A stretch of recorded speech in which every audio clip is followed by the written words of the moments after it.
Okay, right now we are going to talk about sale of a person with voidable title. It's on page 68, and we mentioned before that it's lectures in commercial law for business students for Al Isra University. Sale by a person without voidable title. The buyer who buys in good faith and without notice of any defect in the title of the seller will acquire good title if the goods are bought from a seller whose title is voidable, but at the time of the sale um, it has not been avoided.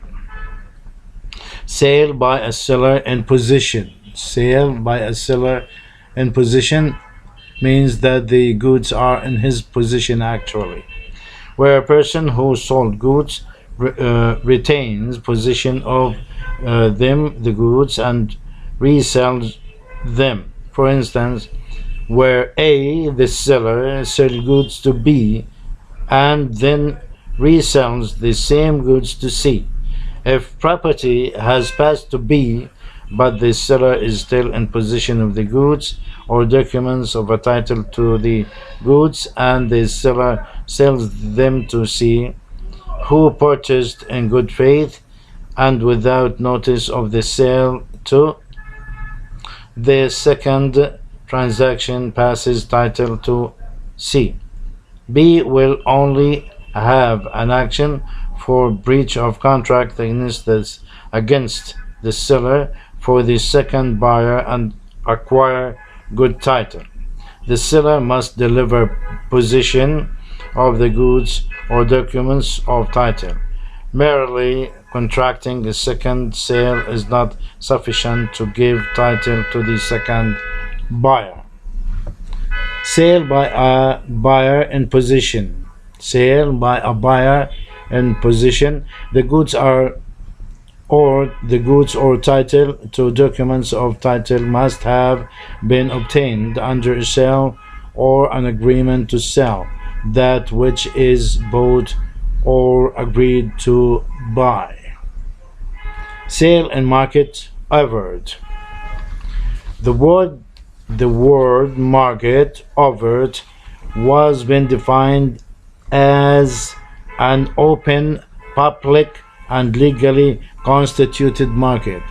Open, public, and legally constituted market. Note that an unauthorized market does not qualify as a market overt. To constitute a sale in a market overt, it must be shown that the sale took place within the premises of the market during ordinary business day, provided it is a sale of goods of the kind normally sold in the market. Not only must the sale be in a market overt and the whole transaction effected there, it is vital to show that the sale was open and public. Sale by court order. This is a slightly different actually from the others that we mentioned before. All sales carried out under the order of a court of a competent jurisdiction has some kind of legal protection. The court has the power and authority to order the sale of any goods which may be of perishable nature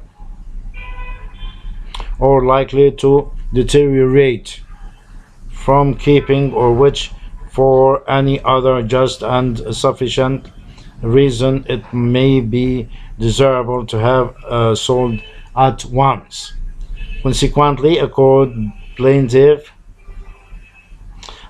bailiff acting in compliance with such an order may exercise a valid power to sell at that time and by the court, and the court of law has to be abide and has to be respected actually.